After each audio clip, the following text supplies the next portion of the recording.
स्वागत है, अभिनंदन है आपका नई कक्षा में। और आज की टॉपिक है आपके सामने, हमने उल्लिखित कर रखा है संज्ञा। हिंदी की एक महत्वपूर्ण टॉपिक, और ये क्रमवार अध्ययन आपको हमारे YouTube चैनल पे मिलेगा। मैंने आपको शब्द वन करके एक पार्ट दिया और शब्द पार्ट 2 करके एक टॉपिक आपके सामने एक वीडियोज है हमारे YouTube चैनल पर। आप उसे क्रमवार देखेंगे तो बेहतर होगा आपके लिए। मैं ये बार बार आपको बताता भी रहता हूँ कि क्रमबद्ध तरीके से किसी भी चीज़ का आकलन करना, अध्ययन करना वो सुटेबल होगा। तो आप उन वीडियोज को जरूर देखें। उसमें विकारी शब्द के 4 पार्ट, जिसमें हमने बताया कि संज्ञा, सर्वनाम, विशेषण, क्रिया। और अब हम लोग इनका क्रमवार अध्ययन करने वाले हैं, अर्थात हम शब्द की टॉपिक में ही बने हुए हैं, जिसका एक पहलू हमारे सामने अब आ गया है, संज्ञा। तो इसका तात्पर्य हमारा है कि उन वीडियोज को आप जरूर देखें और इसके बाद क्रमवार तरीके से आप आगे बढ़ने का प्रयास करें। तो आइए समझते हैं संज्ञा किसे कहते हैं। सबसे पहली बात, और बहुत ही मज़ेदार ये टॉपिक आपके सामने होने वाली है। मैं आपको बता दूं, बिल्कुल अलग तरीके से मैं देने वाला हूं आपको ये संज्ञा, और आज के बाद आपका हर वो डाउट क्लियर होगा। और कभी मैं पूरे विश्वास के साथ कहता हूं कि आपका किसी भी एग्जाम में किसी भी दौरान आपसे कोई संज्ञा का प्रश्न तो अब गलत होने वाला नहीं है। अतः आप जरूर पूरे मनोवेग से हमारी इस कक्षा का अध्ययन करें, देखें, हमारे साथ जुड़ें। आपका बार बार स्वागत, अभिनंदन है। और अब ध्यान दीजिए, तो मैं बात करूंगा कि संज्ञा किसे कहते हैं। तो संज्ञा का सबसे बड़ा मसला है, नाम को हम संज्ञा कहते हैं। ये बात आप बार बार बहुत ही आसानी से समझ पाए होंगे, क्योंकि आपने किताबों में और हम लोगों ने जब शुरुआत में इस संज्ञा के बारे में जानना शुरू किया, अध्ययन किया, तो सबसे पहले ये बात बोली गई, किसी व्यक्ति, वस्तु, स्थान, गुण, धर्म, जाति आदि के नाम को यानी नाम लिखना नहीं भूले वो। तो जो नाम है वो कॉमन है, अतः हम इसी नाम का सहारा लेंगे। तो सीधी सीधी परिभाषा हम ये बोलेंगे कि नाम को ही हम संज्ञा कहते हैं। इस सृष्टि में जितनी भी चीज़ें हैं जिनको हम लोग जानते पहचानते हैं, उनका एक नाम होता है। और हम भी आपके साथ जुड़े हैं, तो एक शांति सागर क्लासेज यूट्यूब चैनल के आधार पर आपसे हमारा संपर्क बना हुआ है। यानी हमारे भी चैनल का नाम है, आप सबका ये चैनल है। ये केवल व्यक्तिगत, मैं आपसे बार बार कहता हूँ, ये चैनल आपका है, आप इसे सपोर्ट करते रहें। अब ध्यान दें, तो नाम को हम संज्ञा कहते हैं। किसी भी इस चराचर इस संसार में जो भी चीज़ें हम लोग जानते हैं, उनका एक नाम होता है। इसका मतलब हर वो अभिप्राय, हर वो नाम संज्ञा है। हम भी संज्ञा हैं, आप भी संज्ञा हैं, आपके आसपास रहने वाली हर वो वस्तु संज्ञा है, आपके साथ चलने फिरने वाले हर वो व्यक्ति संज्ञा है। तो नाम को हम संज्ञा कहते हैं। ये बात, अब ये डाउट आपका एकदम पूरी तरीके से मुझे लगता है क्लियर हो गया होगा, क्योंकि कुछ करना नहीं है। अगर मैं कह दूं कि ये पेन क्या है, तो इसका नाम पेन है, संज्ञा है, पेन तो संज्ञा हो गया। और ये वस्तु, वो वस्तु, ये व्हाइट बोर्ड, ये तमाम चीज़ें जो भी, ये कैमराज वगैरह क्या है, सब संज्ञा है, क्योंकि इनका नाम संज्ञा है। आपका एक नाम है, वो भी संज्ञा है। तो मैं कह दूं कि रीना, मीरा, दिनेश, सुरेश, रमेश, ये सब संज्ञा है। दिल्ली, मुंबई, आगरा, ये सब संज्ञा है। यानी हर वो शहरों का नाम, हर वो नदियों का नाम, ये सब कुछ संज्ञा के अंतर्गत ही आएगा। तो अब जरा ध्यान दें कि जब हम लोग इतनी इसकी पृष्ठभूमि बना ही चुके हैं कि नाम को हम संज्ञा कह रहे हैं, चाहे वो कोई भी नाम हो, तो नाम को हम संज्ञा कहेंगे। ये बात क्लियर कर पाए होंगे अब आप। एक महत्वपूर्ण बात मैं आपको और बता दूं कि नाम को जरूर हम संज्ञा कहते हैं, लेकिन कुछ नाम ऐसे भी हैं जो सजीव हैं, कुछ नाम ऐसे भी हैं जो निर्जीव हैं, कुछ नाम ऐसे भी हैं जिन्हें हम केवल महसूस करते हैं, कभी देखा नहीं है।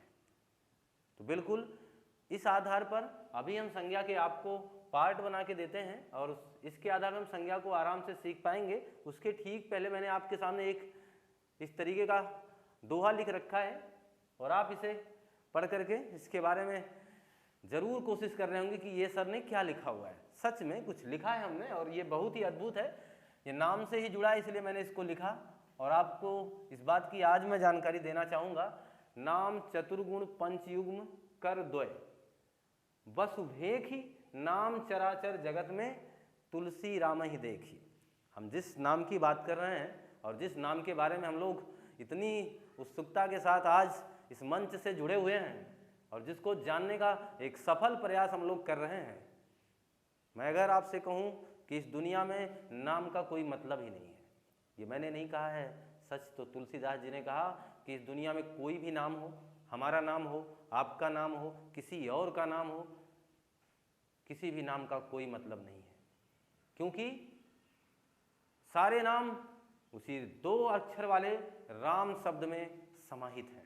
ये तुलसीदास का कहना था कि किसी भी नाम का कोई मसला नहीं है, सारे नाम इसी 2 अक्षर में समाहित हैं। उन्होंने कहा हमने सब कुछ यानी पूरी दुनिया का नाम हमने किस में देख लिया है, राम में देख लिया, यानी आपका नाम हमारा नाम सब मिथक है। जरा इस बात को समझना, एक कैलकुलेशन में दे रहा हूँ और उस आधार पर इस चीज़ को आप बड़े आराम से समझ पाएंगे। आप अपने कापी कलम को तैयार रखें, चालू कर दें हमारे साथ, जिससे आप इस चीज़ को जान पाएं। आप अपने नाम में जितने अक्षर हैं उसे काउंट करें। मैं एक नाम लिखूंगा आपके सामने, वो लिखित भी कर दे रहा हूं।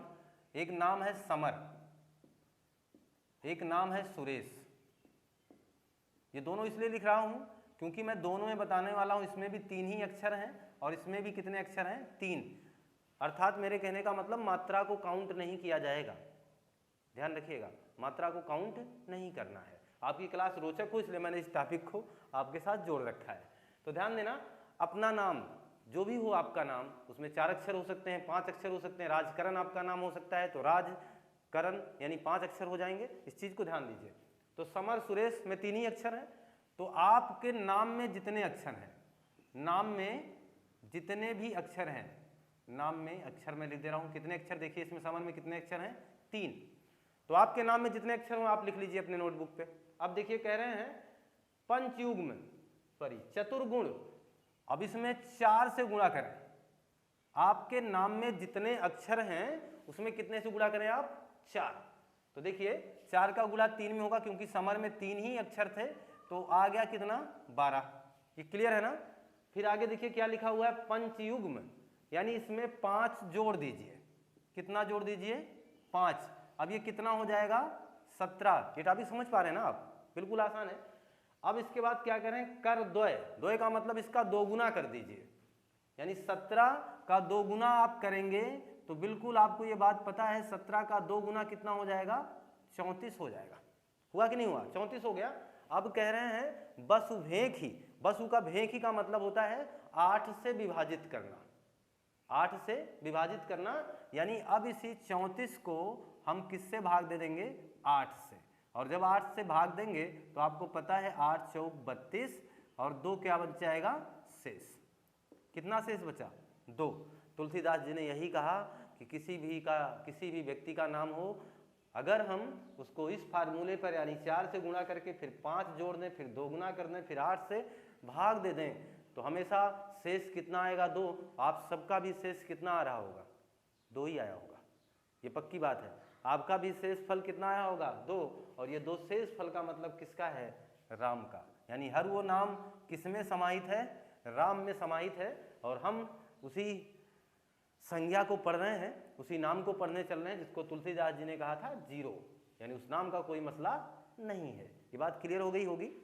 मैं अब आगे बढ़ता हूँ और इस चीज़ को आपके सामने से हटा ही देना चाहूँगा। अब मान के चलें कि अगला हमारा प्रश्न होगा कि एग्जामिनर हमसे क्या क्या पूछ सकता है। पहली बात तो एग्जामिनर पहला ही सवाल हमसे करेगा कि संज्ञा दृश्य रूप से कितने प्रकार की होगी, या फिर संज्ञा के प्रकार कितने होते हैं, संज्ञा का मूल प्रकार कितना होता है। ये कुछ इस तरीके का एग्जामिनर आपसे प्रश्न करेगा, मूल प्रकार। फिर आपसे कहेगा कि संज्ञा का मुख्य प्रकार कितना होता है, और फिर आपसे वही एग्जामिनर एक बार इस तरीके से प्रश्न कर सकता है कि संज्ञा के प्रकार कितने हैं। तो पहले तो हम लोग इस डाउट को क्लियर करने वाले हैं। जिस नाम को हम संज्ञा कहते हैं, जिस नाम का अध्ययन हम लोग कर रहे हैं, वो उसका प्रकार से संबंधित प्रश्न कैसा पूछा जाता है। मूल प्रकार जब पूछेगा तो आप जवाब दीजिएगा 2, और जब मुख्य प्रकार पूछेगा तो आप जवाब दीजिएगा 3, और जब आपसे प्रकार पूछ लेगा तो आप जवाब दीजिएगा 5। मैं इसको आपके सामने उल्लिखित भी कर रहा हूँ, स्पष्ट करना चाहता हूँ। संज्ञा का मूल प्रकार जो 2 है, इसके 2 रूप ये हैं। एक है यथार्थवाचक संज्ञा, यथार्थवाचक संज्ञा, और दूसरी है भाववाचक संज्ञा। ये संज्ञा के 2 मूल ही प्रकार हैं, यथार्थवाचक और भाववाचक। ये चीज़ ऐसे मैं कर दे रहा हूँ। यथार्थवाचक का मतलब हुआ भाववाचक को छोड़कर, यानी हर वो संज्ञा यथार्थ मानी जाएगी जो दृश्य है। ध्यान देना, जो दृश्य नहीं है यानी जिसे आप देख नहीं सकते हैं उसे आप क्या बोलेंगे? भाववाचक। जो दृश्य नहीं है वह भाववाचक है। हर वो चीज, हर वो नाम जो दृश्य है, हर वह नाम, इसलिए मैं देखो नाम ये लिख रहा हूं कि हर वह नाम जो दृश्य है वो क्या माना जाएगा? यथार्थ माना जाएगा। बात क्लियर है? अगर मैं कह दूं राम यथार्थ है, अगर मैं कह दूं शहर यथार्थ है, लेकिन अगर मैंने कह दिया ममता, तो बिल्कुल आप ममता नहीं देख सकते हैं, अतः वह भाववाचक के अंतर्गत यानी दृश्य नहीं है, अतः हम उसे क्या मान लेंगे? भाववाचक मान लेंगे। कोई डाउट नहीं होना चाहिए। तो मुख्य प्रकार में ध्यान दीजिएगा, जब मुख्य प्रकार पूछेगा तो 3 जवाब देना है, और उसमें से पहला है व्यक्तिवाचक, और दूसरा है जातिवाचक, और तीसरा है आपका भाववाचक। ये चीज समझें। तो मुख्य प्रकार में ये 3 व्यक्तिवाचक, जातिवाचक और भाववाचक। और जब प्रकार की बात करेगा तो 5 बताना है, जिसमें पहला है व्यक्तिवाचक, दूसरा है जातिवाचक, तीसरा है भाववाचक, और आपका चौथा है समूहवाचक, और 5वां है पदार्थवाचक।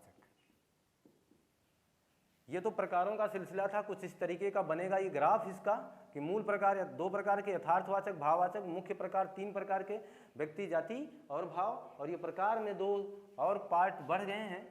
तो आप ये कह सकते हैं सर जब ये मुख्य प्रकार की बात रही होगी तो ये समूहवाचक और पदार्थवाचक किसके अंतर्गत आते रहे होंगे? ये इसलिए मैं कह रहा हूं क्योंकि इससे संबंधित प्रश्न आपसे पूछा जा चुका है कि समूहवाचक निम्नलिखित में से किस संज्ञा का भाग है, पदार्थवाचक निम्नलिखित में से किस संज्ञा का भाग है। अगर ऐसा कभी किया जाए, ऐसा प्रश्न आपसे आ जाए, तो आप बताइएगा ये दोनों ही संज्ञाएं जातिवाचक संज्ञा के अंतर्गत आएंगी। ये मसला आप क्लियर होगा कि समूहवाचक और पदार्थवाचक ये दोनों संज्ञाएं किसके अंतर्गत आ गई? जातिवाचक के अंतर्गत आ गई।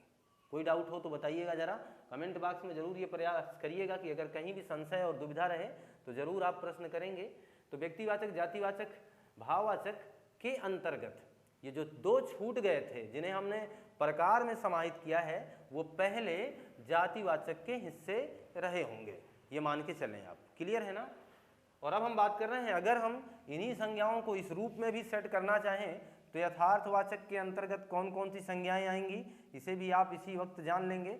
यथार्थवाचक के अंतर्गत आएगा व्यक्तिवाचक, यथार्थवाचक के अंतर्गत ही आएगा जातिवाचक, और यथार्थवाचक के अंतर्गत ही आएंगे समूहवाचक, और यथार्थवाचक के अंतर्गत ही आएगा पदार्थवाचक।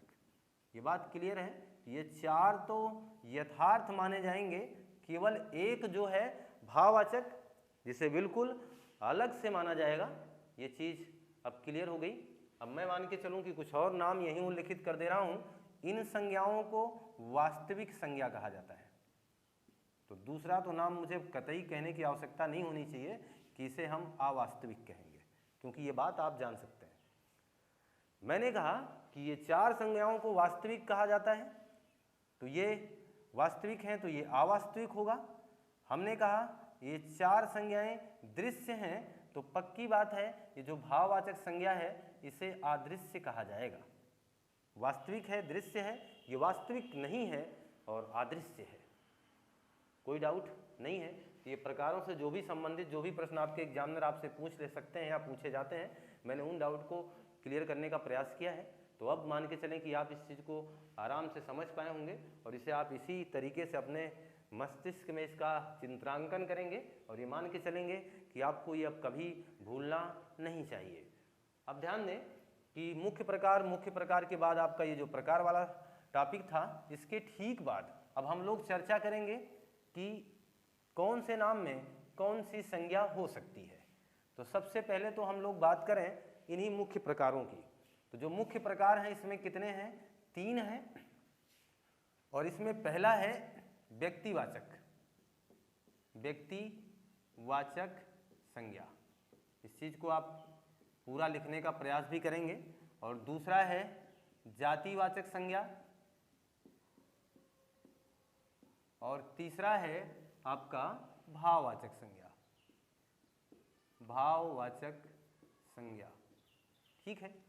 तो व्यक्तिवाचक संज्ञा, जातिवाचक संज्ञा और एक आपकी हो गई भाववाचक संज्ञा। ये तो मुख्य प्रकार हैं और हमारा पहला लक्ष्य होगा कि हम इनको भली भांति अच्छे ढंग से समझ पाएं। तो ध्यान दें, व्यक्तिवाचक संज्ञा का मतलब व्यक्तिवाचक नाम, जातिवाचक संज्ञा का मतलब जातिवाचक नाम, भाववाचक संज्ञा का मतलब भाववाचक नाम। समझना, ये दोनों ही संज्ञाएं कैसी हैं? ये दोनों दृश्य हैं, परंतु भाववाचक अदृश्य है। इस बात को तो भली भांति आप समझ पा रहे हो क्योंकि मैंने पीछे भी अभी इस बात का जिक्र किया। तो व्यक्तिवाचक और जातिवाचक ये दोनों ही संज्ञाएं दृश्य की कैटेगरी में आएंगी। अब समझें आप व्यक्तिवाचक संज्ञा किसे कहेंगे। पहली बात तो मैं आपको ये बता देना चाहता हूं कि हम लोग जिस नाम की बात करें जो अकेला हो, जैसे अगर हमने आपसे कह दिया दिल्ली तो इसका मतलब मान के चलना पर्सनल किसी शहर की बात हो रही है।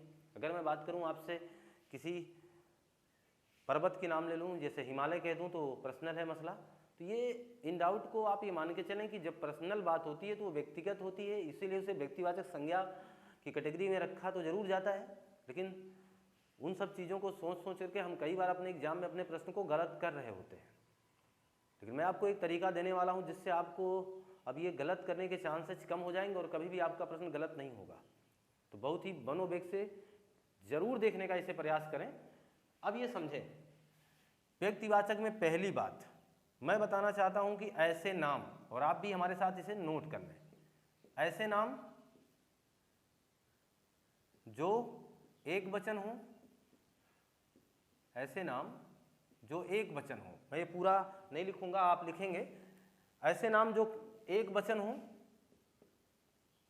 एक वचन हो तथा बहुवचन ना बनता हो। देखना जरा मैं क्या बताना चाह रहा हूं, आप लिखिएगा। बहुवचन नहीं बनेगा, इसलिए मैं इसको इतना लिख रहा हूं और अपनी कॉपी पे आप पूरा लिखेंगे। ऐसे नाम, नाम की बात कर रहा हूं, ऐसे नाम हो जो कैसे हो, एक वचन हो और उनका बहुवचन ना बनता हो। ये बात ध्यान दीजिएगा, नाम होना चाहिए, एक वचन होना चाहिए। दूसरा महत्वपूर्ण पहलू क्या है, उसका बहुवचन नहीं बनना चाहिए। यानी एक बिंदु तो ये है और दूसरा बिंदु ये है। अर्थात अगर मैं आपसे कह दूं आप एक अध्यापक बनना चाहते हैं तो आप कहेंगे हाँ जी हम अध्यापक बनना चाहते हैं। तो मैं अगर उत्तर प्रदेश गवर्नमेंट की बात करूं तो यहाँ अध्यापक बनने के लिए आपको कुछ विभिन्न प्रकार की परीक्षाओं से गुजरना पड़ेगा। पहली बात तो या तो आप बीएड क्वालिफाई हो या तो आप बीटीसी। दूसरी बात आप टेट क्वालिफाई हो और तीसरी बात आप फिर सुपर टेट यानी मेंस परीक्षा में भी क्वालिफाई हो और एक अच्छे नंबर प्राप्त करें। आप जरा बताना हमें, अगर इसमें से कोई एक भी परीक्षा आपसे मिस हो गई तो क्या फिर आप अध्यापक बन पाएंगे?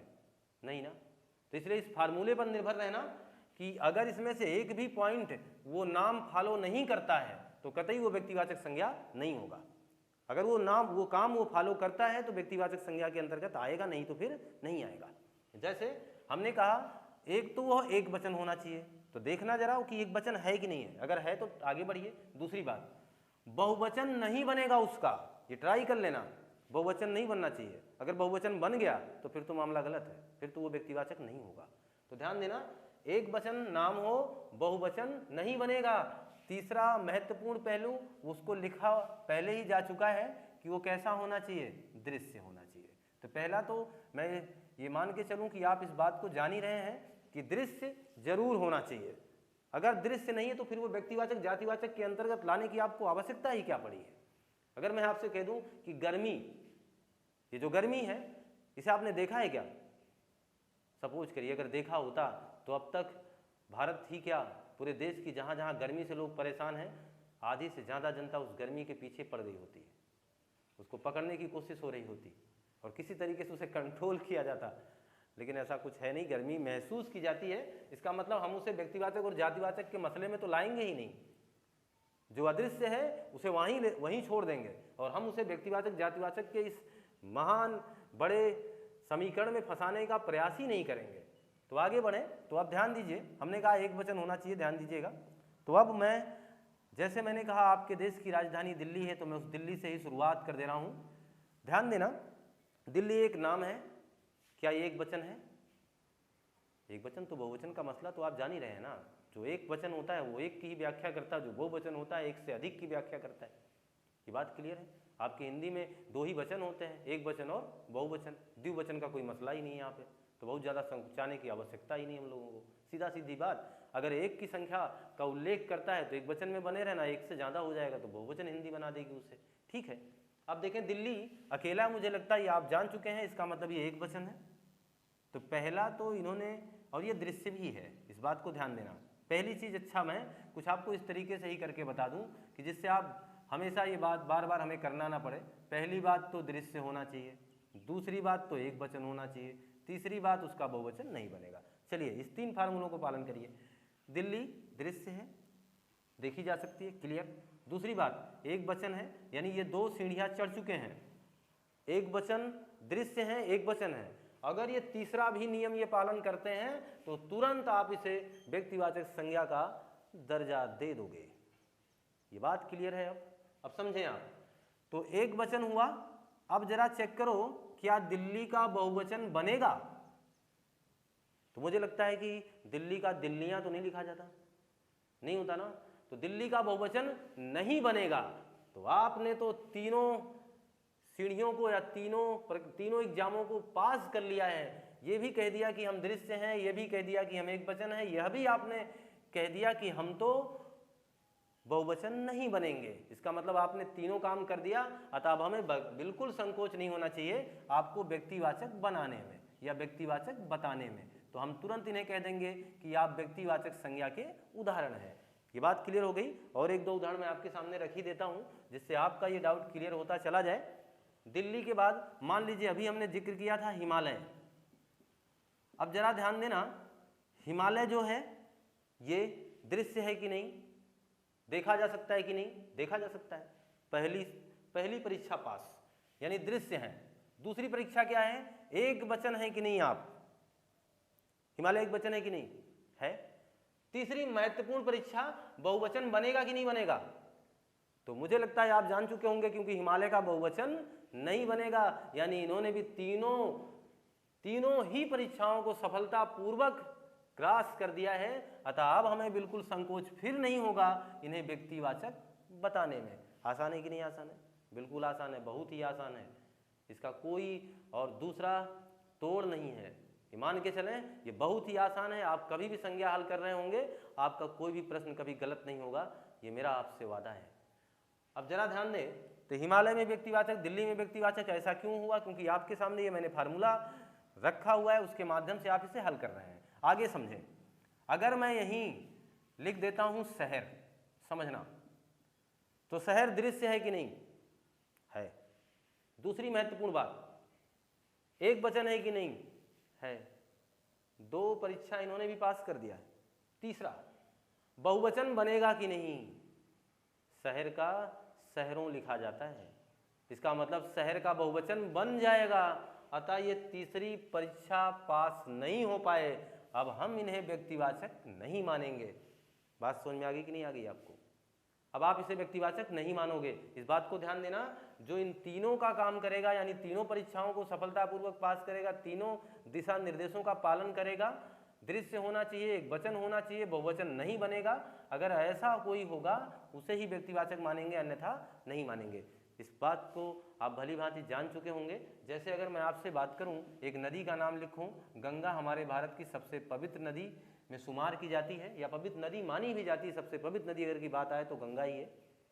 अब जरा ध्यान दें, गंगा दृश्य है कि नहीं? दृश्य है। एक वचन है कि नहीं? है। क्या इसका बहुवचन आप बना पाओगे? नहीं, इसका भी बहुवचन नहीं बनेगा। तब आप इसे व्यक्तिवाचक बताओगे। अगर इसका बहुवचन बन जाता तो कतई हम इसे व्यक्तिवाचक नहीं बताते। हमें लगता है आप इसे समझ पाए होंगे, क्योंकि ये इसमें कुछ करने की आवश्यकता विशेष नहीं है। तो मैं इसे अब मिटा दूंगा यहाँ से। अब जरा ध्यान देना, एक महत्वपूर्ण बात मैं पुनः आपको यही बता दूं कि आप इसे इसी दृष्टिकोण से याद रखना कि ये हमेशा एक वचन होना चाहिए, एक वचन होना चाहिए। दूसरी महत्वपूर्ण बात क्या लिखी थी हमने कि बहुवचन नहीं बनेगा। अगर ये सारा काम होता है, ये सारे फार्मूले ये पालन करते हैं तो ही इन्हें व्यक्तिवाचक बताइए, अन्यथा ना बताइए। अब समझिएगा जातिवाचक पे। जातिवाचक का पहला फार्मूला कि दृश्य हो, दृश्य होना चाहिए।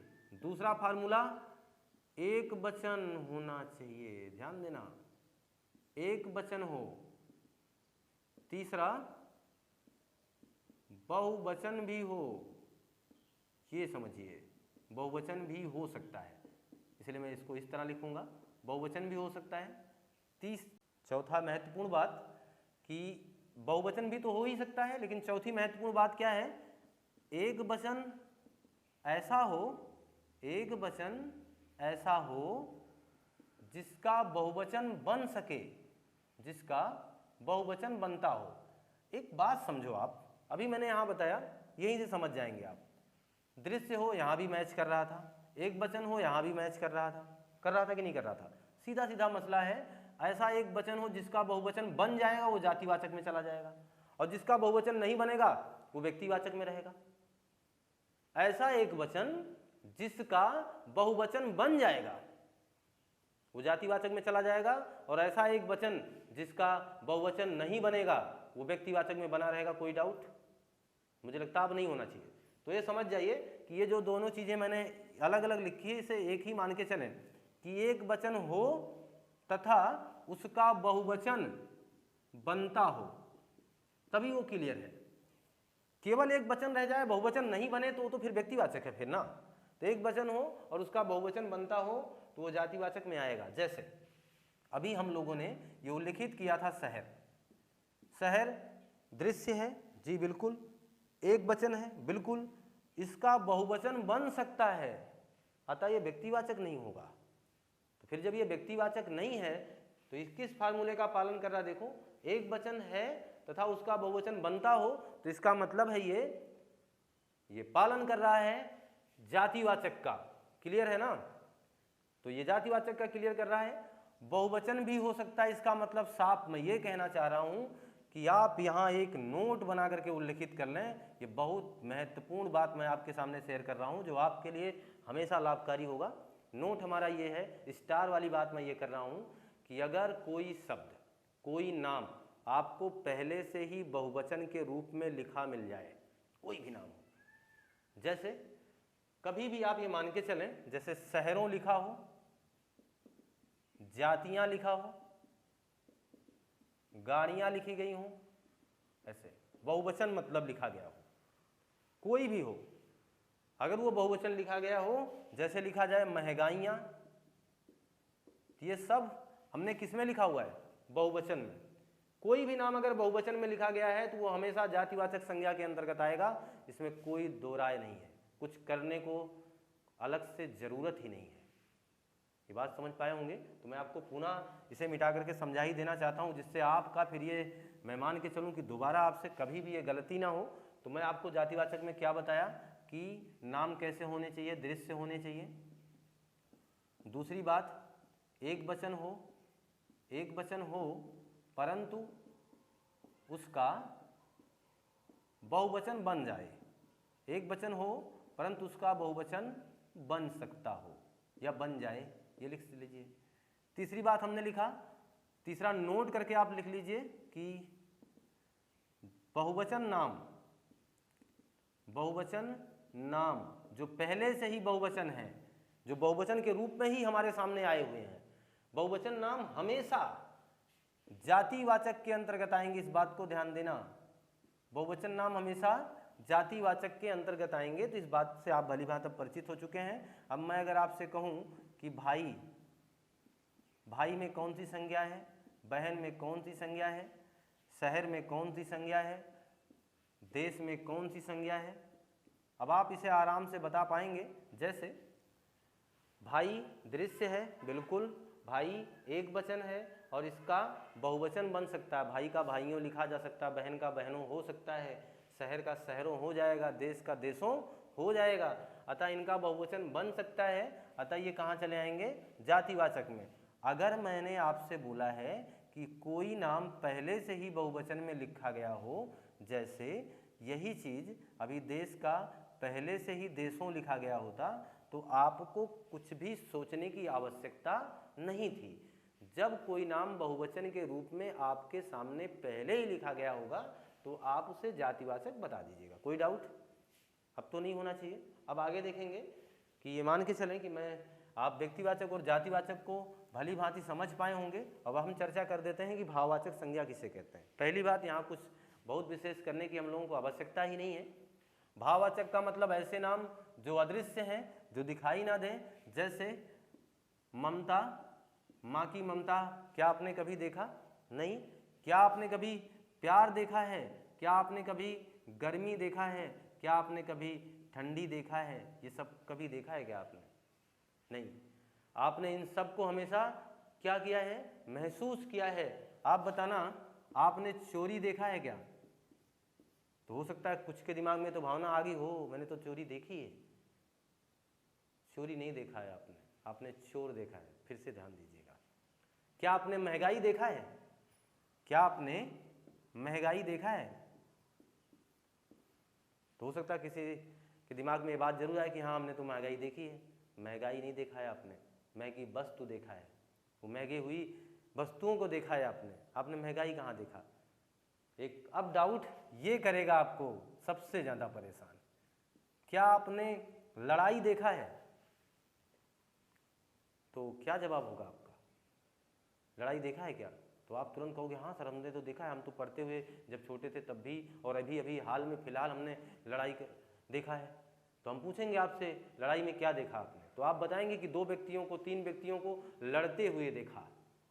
तो हम क्या बोलेंगे आपने कि आपने लड़ाई कहाँ देखा? आपने तो उन व्यक्तियों को देखा जो लड़ रहे थे, आपने लड़ाई कहाँ देखा? और अगर आपने लड़ाई देखा है तो आप हमें बताइए कि लड़ाई किस तरीके से होती है, कैसी है? गोरी है, काली है, लंबी है, चौड़ी है, कैसी है वो? आप जिस चीज़ को देखते हैं उसके रंग रूप को बताने की क्षमता रखते हैं, पक्की बात है। अगर मैं आपसे कहूँ कि हिमालय आपने देखा है तो आप कहोगे हाँ कोई ना कोई तो देखा ही है। तो आप बताओगे हिमालय इतना ऊंचा है इस तरीके, क्योंकि आपने उसे देखा है। आपने आसमान देखा है तो आप कहोगे हाँ सर बिल्कुल देखा, आसमान नीला होता है। ऐसे आप बताओ अगर आपने लड़ाई देखा है तो बता दो इसका रंग कैसा है, इसका रूप कैसा है। अगर आपने महंगाई देखा है तो बता देना इसका रूप कैसा है, रंग कैसा, नहीं बता पाओगे ना। तो इसका मतलब साफ है कि हम लोगों ने इनको देखा नहीं है, केवल इन्हें हम लोग क्या करते हैं? महसूस करते हैं। ट्रिक पर मत जाइएगा, इसलिए मैं बार बार उन डाउट को क्लियर करना चाहता हूं कि हर बात का जवाब ट्रिक पर नहीं दिया जाता।